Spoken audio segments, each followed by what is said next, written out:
Salut les déconfinés, c'est Merege, et aujourd'hui je viens poser la question numéro 12. Je peux plus le faire avec les doigts, je vous avais prévenu, donc je passe à autre chose. Désolé, c'était une petite tradition, mais voilà. C'est obsolète. Et donc, la question numéro 12, comme d'habitude, on va faire appel à sa subjectivité la plus totale. C'est vraiment votre avis que je veux, Et c'est pas compliqué, en apparence. On va bien voir ce que ça donne. Je voudrais connaître, selon vous, les 3 meilleurs remakes jamais sortis sur un écran. Alors oui, je vous entends d'ici, il ne faut pas remaker, voilà, ne touchez pas aux œuvres originales. Et d'ailleurs, je suis parfois le premier à le dire, mais l'homme dans toute sa contradiction, j'ai envie de dire, parfois, parfois on a des pépites, parfois heureusement même qu'ils ont fait des remakes.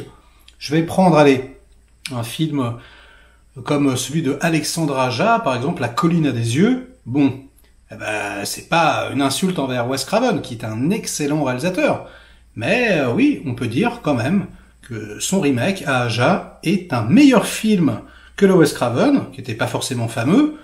D'ailleurs, c'est plutôt malin de remaker des films pas fameux.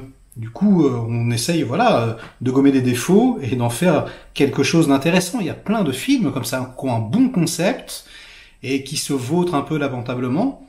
C'est des films comme ça qu'on devrait remaker, et pas forcément ceux qui sont déjà parfaits. Et faire moins bien en général. Je pense à Total Recall, par exemple. Le remake de Total Recall. My gosh, je m'en suis toujours pas remis, ça n'a absolument aucun sens. Le pire étant, ils ont laissé la femme à 3 seins. L'explication, on ne sait pas. Il y avait une explication dans le Verhoeven, c'était les radiations, on était sur Mars. Là, non, allez, juste, on va mettre une femme à 3 seins. C'est génial. J'adore. Bref, ce film est une bouse. Pourtant, c'est pas un réal, si, c'est un peu un réal pourrave quand même. Je suis en train de penser à Underworld, à Die Hard 4. Bon, mais là quand même, c'est son plus mauvais film. Colin Farrell en roue libre. Bref, on a les deux. On a parfois des remakes qui valent le coup, parfois des remakes qui sont corrects, et puis parfois carrément des remakes qui sont des chefs-d'œuvre. Et là, je ne vais pas citer d'exemple parce que je ne veux pas vous influencer, mais il y en a quand même un bon paquet. Alors voilà, c'est à vous de jouer. Vous pouvez me répondre dans les commentaires, évidemment, comme d'habitude, sur les réseaux sociaux également. Vous pouvez remonter très loin, des remakes, il y en a depuis la nuit des temps, depuis l'invention du cinéma. Ils ont inventé le cinéma et le jour d'après, il y avait déjà un remake. Bon, peut-être pas, mais en tout cas, les idées de plan, le langage, ça se copie, on se copie en permanence. Et donc voilà, ça sera tout pour aujourd'hui, la petite question numéro 12. Moi, j'ai déjà mon classement dans la tête, je sais exactement de quoi je vais parler. Et d'ailleurs, une petite question bonus. On va voir si vous me connaissez bien. Essayez de deviner mon classement. Ça m'intéresserait, pour vous, donc.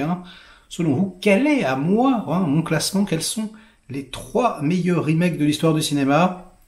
Allez, peut-être que, je sais pas, peut-être qu'il y aura un cadeau, quelque chose à gagner, j'en sais rien. On verra, peut-être que je tirerai au sort. Ça fait longtemps que j'ai pas fait ça. Allez, ciao les déconfinés. Et à très vite pour de nouvelles aventures.